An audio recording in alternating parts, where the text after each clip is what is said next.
Bonjour, c'est Pascal Carani. On se retrouve encore aujourd'hui pour parler de vérité sur l'évangile de la grâce. Et aujourd'hui, on va parler sur l'évangélisation.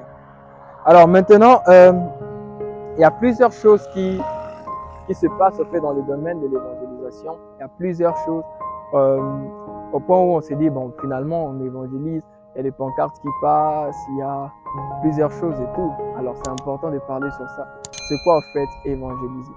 Premièrement, comme on a défini l'évangile dans l'introduction, l'évangile comme étant, on a vu l'évangile comme étant la venue de Jésus, son passage sur la terre, l'accomplissement des lèvres de la croix, sa résurrection et les effets avantageux pour ceux qui croient en lui. Vous voyez? Donc quand on parle de prêcher l'évangile, on parle de prêcher au fait la venue de Jésus et principalement la venue de Jésus, tout ce qui s'est passé, son passage sur la terre, l'accomplissement de l'œuvre de la croix, la résurrection, sa résurrection et ces effets avantageux-là qui se manifestent dans la vie de ceux qui croient en lui. Ok, on est ensemble. Alors maintenant, l'évangile ne consiste pas à centrer notre point sur l'homme. Ces derniers temps, j'ai médité sur cette chose, je me suis demandé cet évangile est né où et c'est venu d'où. L'évangile qui consiste à nous dire de donner la vie à Jésus pour que nous puissions être sauvés. En fait, ça, personnellement, ce n'est pas l'évangile. Parce que l'évangile, en fait, ça part de la grâce. Si tu donnes ta vie à Jésus pour être sauvé, cela veut dire que tu as mérité le salut au prix de ta vie. Pourtant, ce n'est pas ça. Amen. En fait, l'évangile, c'est quoi? L'évangile, c'est que nous n'avons rien donné, mais nous l'avons reçu. Pour ça, Jean chapitre 1, le verset 12, ne nous parle pas de tous ceux qui ont donné leur vie. Non. Même Jean 3,16 ne nous parle pas de tous ceux qui ont donné leur vie. Je me demande même c'est venu où. Parce que si on parle de donner sa vie, il faut déjà noter aussi ces points-ci.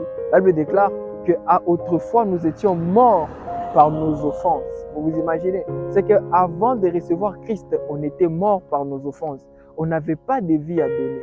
Alors on va donner quelle vie si nous-mêmes on est déjà morts par nos offenses? Vous voyez tout ça? Alors le plus important maintenant dans l'évangile, c'est quoi? C'est centrer maintenant notre évangile sur Christ. Parce que Christ, l'évangile, ne concerne qui? Christ maintenant.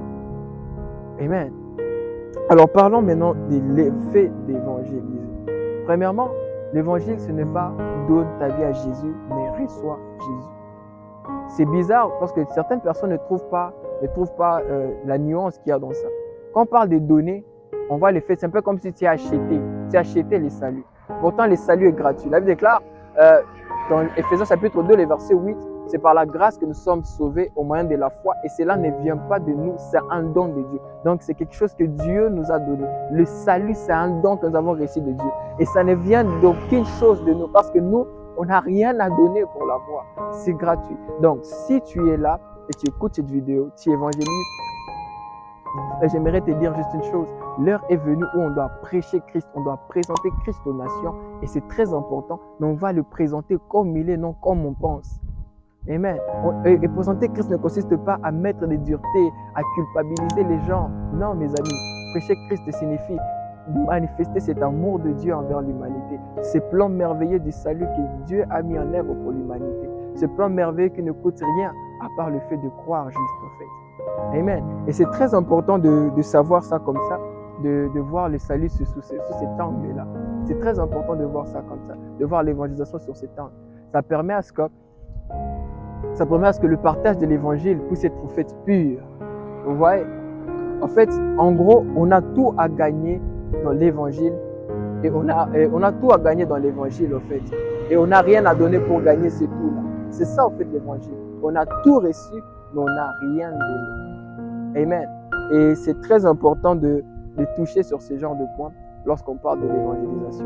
Parce que si tu es un évangéliste, tu n'as pas le droit de publier la vengeance, mais tu as le droit de publier en fait la bonté de Dieu. Amen. Un évangéliste, au lieu de critiquer, il intercède. Un évangéliste, au lieu de publier la vengeance, il publie la bonté. Un évangéliste a plusieurs caractères. En fait, c'est là où même ces caractères même se trouvent dans mon livre que je tiens ici en main. Vous pouvez vous procurer si seulement vous...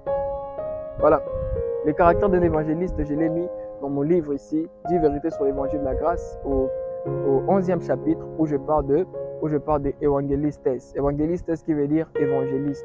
Et ici, vous trouverez des guides pratiques qui peuvent vous aider à être un évangéliste selon le cœur de Dieu.